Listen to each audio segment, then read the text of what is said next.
Welcome to Jugol's number 7 mga idol.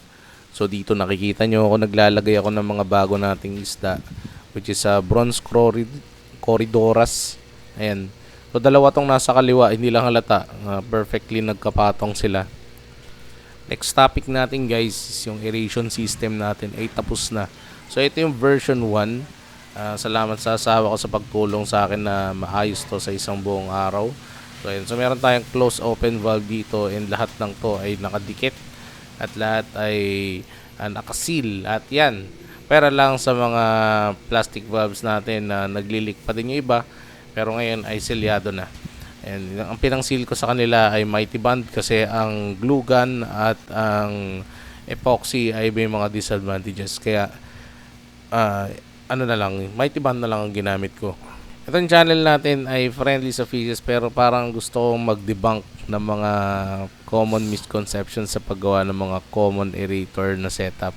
Kasi marami kong nakita na hindi sila, paano ba nasasabihin, hindi scientific yung dahilan kung bakit ginawa nila yung ganong setup. Ayun. So ayoko kasi na may mga misleading na ganun. Hindi ako basta-basta naniniwala sa mga ganyan.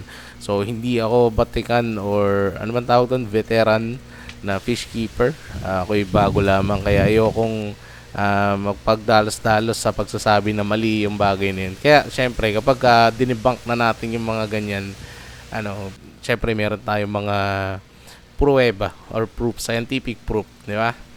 Ayan. So ngayon, papakain tayo ng Chubipex. Yung Chubipex natin, binibili ko to sa Malolos kasi dito sa Pulilan, walang nagtitinda guys. Grabe. Hindi ko malaman dito sa Pulilan to kung bakit ayaw kumita. Ayan, so itong Chubipex na to, ayan 50 pesos binili ko, 1 Pilox or yung cup ng Pilox yung panukat nila dito eh.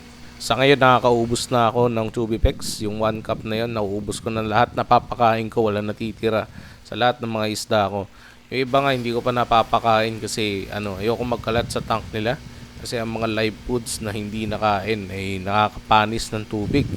And itong mga Chubipex kasi, hindi natin talaga alam kung nalinis na sila o nalinis na sila o talaga ba nalinis na. Siyempre may hilap at tiwala.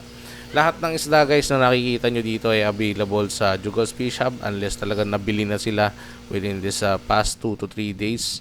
Ayan, so ito yung mga Choco Balloon Mollies natin and Choco Marble na nakita nyo naman ay mga balloon na balloon.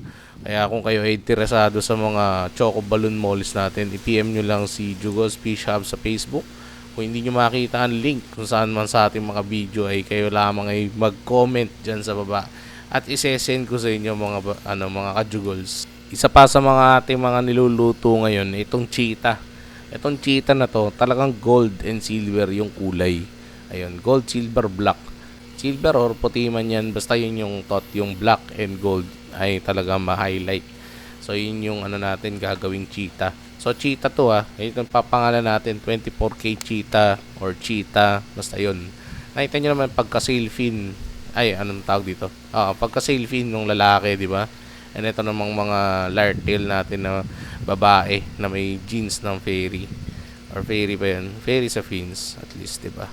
Ayan. So itong mga lalaki na to at this moment na i-separate ko na sila.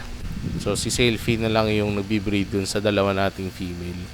Ayan, ito naman si Dinkyu. Ayan, so ayan, meet Dinkyu, ang ating nagwaging pangalan. Siya ngayon ay nagbi-breed and nanganak na nung isang araw.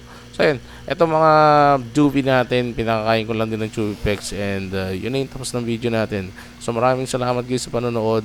Itong Holy Week, abangan nyo yung mga ilalabas natin din ng video. Kung gusto nyo ng mga informative na mga video about sa balloon mollies, mag-follow kayo sa Facebook kay Jugos Fish Hub kasi doon nyo talaga makikita yung full blast ng content creation natin. Doon tayo nagbibigay ng mga tips and yung mga luma nating video, inayos natin sila and re-repost doon. So yun, maraming salamat guys sa panonood. Please do like and subscribe and mag-comment kayo kung napanood itong video na to. Maraming salamat guys. See you.